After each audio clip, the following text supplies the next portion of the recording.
शाऊल का राजा के रूप में चुना जाना नाइन बिन्यामीन के गोत्र में कीश नाम का एक पुरुष था, जो अपील के पुत्र बकोर्त का परपोता और सरोर का पोता और अबीएल का पुत्र था। वह एक बिन्यामीनी पुरुष का पुत्र और बड़ा शक्तिशाली सूरमा था। उसके शाऊल नामक एक जवान पुत्र था, जो सुंदर था और इस्राएलियों में कोई उससे बढ़कर सुंदर न था। वह इतना लंबा था कि दूसरे लोग उसके कंधे ही तक आते थे। जब शाऊल के पिता कीश की गदहियां खो गईं, तब कीश ने अपने पुत्र शाऊल से कहा, एक सेवक को अपने साथ ले जा और गदहियों को ढूंढ ला।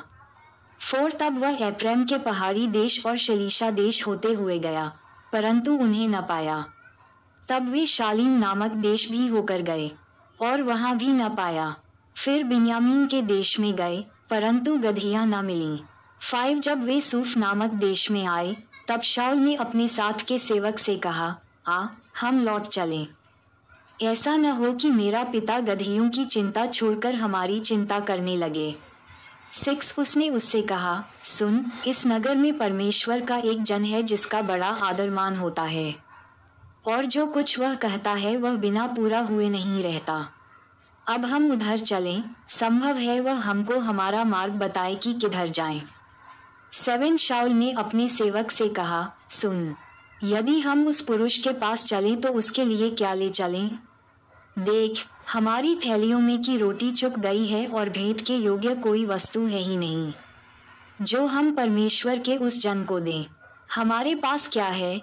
एक सेवक ने फिर शाऊल से कहा, मेरे पास तो 1 शेकेल चांदी की चौथाई है, वही मैं परमेश्वर के जन को दूंगा कि वह हमको बताए कि किधर जाएं। पूर्वकाल में तो इस्राएल में जब कोई परमेश्वर से प्रश्न करने जाता तब ऐसा कहता था, चलो हम दर्शी के पास चलें, क्योंकि जो आजकल नबी कहलाता है वह पूर्वकाल में दर्शी कहलाता था। तब शाऊल ने अपने सेवक से कहा, तूने भला कहा है, हम चलें। अतः वे उस नगर को चले जहां परमेश्वर का जन था। उस नगर की चढ़ाई पर चढ़ते समय उन्हें कई एक लड़कियां मिलीं जो पानी भरने को निकली थीं। उन्होंने उनसे पूछा, क्या दर्शी यहाँ है? उन्होंने उत्तर दिया, है, देखो वह तुम्हारे आगे है। अब फुर्ती करो, आज ऊंचे स्थान पर लोगों का यज्ञ है, इसलिए वह आज नगर में आया हुआ है। जैसे ही तुम नगर में पहुंचो वैसे ही वह तुमको ऊंचे स्थान पर एक खाना खाने को जाने से पहले मिलेगा, क्योंकि जब तक वह न पहुंचे तब तक लोग भोजन न करेंगे, इसलिए कि यज्ञ के विषय में वही धन्यवाद करता, तब उसके बाद ही आमंत्रित लोग भोजन करते हैं। इसलिए तुम अभी चढ़ जाओ, इसी समय वह तुम्हें मिलेगा। वे नगर में चढ़ गए और जैसे ही नगर के भीतर पहुंचे वैसे ही शमूएल ऊंचे स्थान पर चढ़ने के विचार से उनके सामने आ रहा था। शाऊल के आने से एक दिन पहले यहोवा ने शमूएल को ये चिता रखा था। कल इसी समय मैं तेरे पास बिन्यामीन के क्षेत्र से एक पुरुष को भेजूंगा, उसी को तू मेरी इज़राइली प्रजा के ऊपर प्रधान होने के लिए अभिषेक करना, और वह मेरी प्रजा को पलिश्तियों के हाथ से छुड़ाएगा, क्योंकि मैंने अपनी प्रजा पर कृपा दृष्टि की है, इसलिए कि उनकी चिल्लाहट मेरे पास पहुंची है। फिर जब शमूएल को शाऊल दिखाई पड़ा, तब यहोवा ने उससे कहा, जिस पुरुष की चर्चा मैंने तुझसे की थी वह यही है, मेरी प्रजा पर यही अधिकार करेगा। तब शाऊल फाटक में शमूएल के निकट जाकर कहने लगा, मुझे बता कि दर्शी का घर कहाँ है? उसने कहा, दर्शी तो मैं हूँ, मेरे आगे आगे ऊंचे स्थान पर चढ़ जा, क्योंकि आज के दिन तुम मेरे साथ भोजन खाओगे, और सवेरे को जो कुछ तेरे मन में हो सब कुछ मैं तुझे बताकर विदा करूँगा। और तेरी गदहियाँ जो 3 दिन हुए खो गई थीं उनकी कुछ भी चिंता न कर, क्योंकि वे मिल गई है। और इस्राएल में जो कुछ मनभाव है वह किसका है? क्या वह तेरा और तेरे पिता के सारे घराने का नहीं है? शाऊल ने उत्तर देकर कहा, क्या मैं बिन्यामीनी अर्थात सब इज़राइली गोत्रों में से छोटे गोत्र का नहीं हूँ भी? और क्या मेरा कुल बिन्यामीन के गोत्र के सारे कुलों में से छोटा नहीं है? इसलिए तू मुझसे ऐसी बातें क्यों कहता है? तब शमूएल ने शाऊल और उसके सेवक को कोठरी सी में पहुंचाकर आमंत्रित लोग, जो लगभग 30 जन थे, उनके साथ मुख्य स्थान पर बैठा दिया। 23 फिर शमूएल ने रसोइये से कहा, जो टुकड़ा मैंने तुझे देकर अपने पास रख छोड़ने को कहा था उसे ले आ। 24 तो रसोइये ने जांघ को मांस समेत उठाकर शाऊल के आगे धर दिया। तब शमूएल ने कहा, जो रखा गया था उसे देख और अपने सामने रख के खा, क्योंकि वह तेरे लिए इसी नियत समय तक, जिसकी चर्चा करके मैंने लोगों को न्योता दिया, रखा हुआ है। शाऊल ने उस दिन शमूएल के साथ भोजन किया।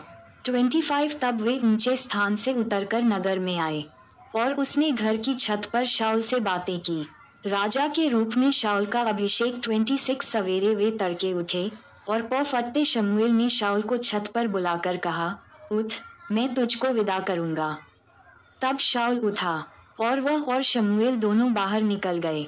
27 और नगर के सिरे की उतराई पर चलते चलते शमूएल ने शाऊल से कहा, अपने सेवक को हमसे आगे बढ़ने की आज्ञा दे।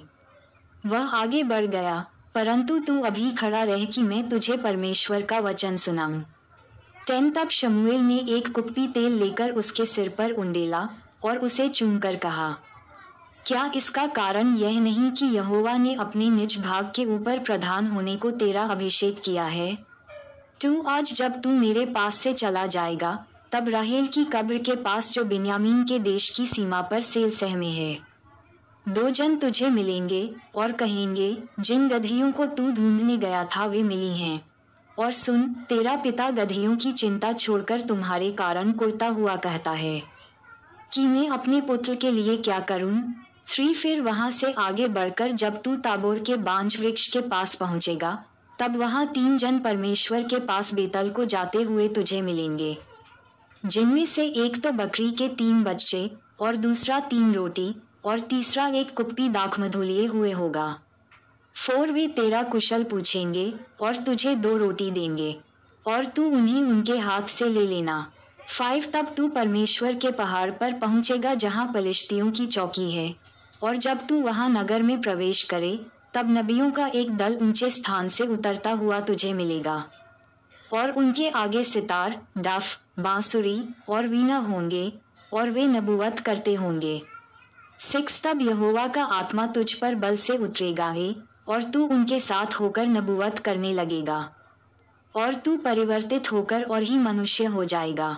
7 और जब ये चिन्ह तुझे दिखाई पड़ेंगे, तब जो काम करने का अवसर तुझे मिले उसमें लग जाना, क्योंकि परमेश्वर तेरे संग रहेगा। 8 और तू मुझसे पहले गिलगाल को जाना और मैं होमबलि और मेलबलि चढ़ाने के लिए तेरे पास आऊंगा। तू 7 दिन तक मेरी बाट जोहते रहना, तब मैं तेरे पास पहुंचकर तुझे बताऊंगा कि तुझको क्या क्या करना है। 9 जैसे ही उसने शमूएल के पास से जाने को पीठ फेरी, वैसे ही परमेश्वर ने उसके मन को परिवर्तित किया और वे सब चिन्ह उसी दिन प्रकट हुए। 10 जब वे उधर उस पहाड़ के पास आए, तब नबियों का एक दल उसको मिला और परमेश्वर का आत्मा उस पर बल से उतरा और वह उनके बीच में नबूवत करने लगा। 11 जब उन सभी ने जो उसे पहले से जानते थे ये देखा कि वह नबियों के बीच में नबूवत कर रहा है, तब आपस में कहने लगे, कीश के पुत्र को ये क्या हुआ? क्या शाऊल भी नबियों में का है? 12 वहाँ के एक मनुष्य ने उत्तर दिया, भला उनका बाप कौन है बी?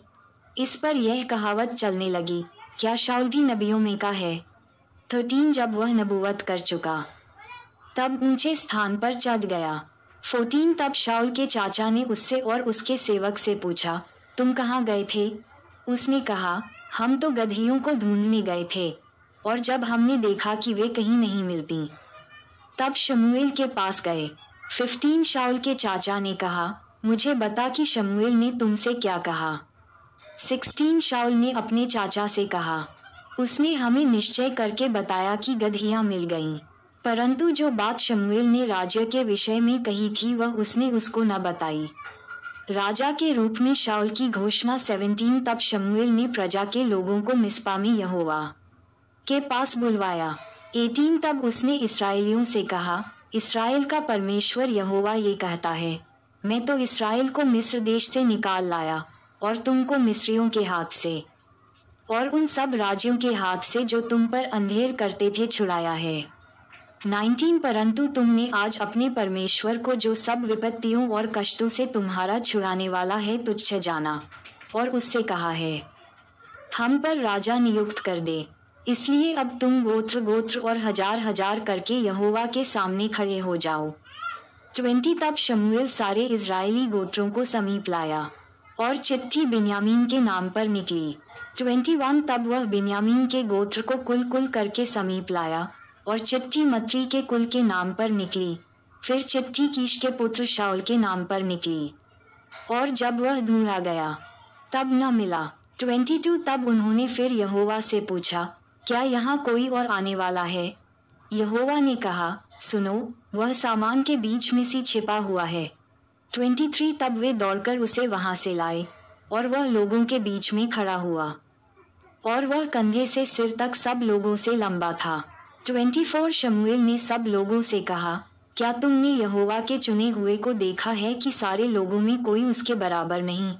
तब सब लोग ललकार के बोल उठे, राजा चिरंजीव रहे। प्रेरे 13:21, 25 तब शमूएल ने लोगों से राजनीति का वर्णन किया और उसे पुस्तक में लिखकर यहोवा के आगे रख दिया और शमूएल ने सब लोगों को अपने अपने घर जाने को विदा किया। 26 और शाऊल गिबा को अपने घर चला गया और उसके साथ एक दल भी गया जिनके मन को परमेश्वर ने उभारा था। 27 परंतु कई लुच्चे लोगों ने कहा, ये जन हमारा क्या उद्धार करेगा? और उन्होंने उसको तुच्छ जाना और उसके पास भेंट न लाए। तो भी वह सुनी अनसुनी करके चुप रहा। माताएं एवं बहनों से निवेदन है कि अगर हमारी ये वीडियो आपको अच्छी लगी हो तो कृपया करके वीडियो को लाइक और सब्सक्राइब करना ना भूलें, क्योंकि हमारी वीडियो आप सब तक बहुत जल्दी पहुँचे। जय यीशु मसीह।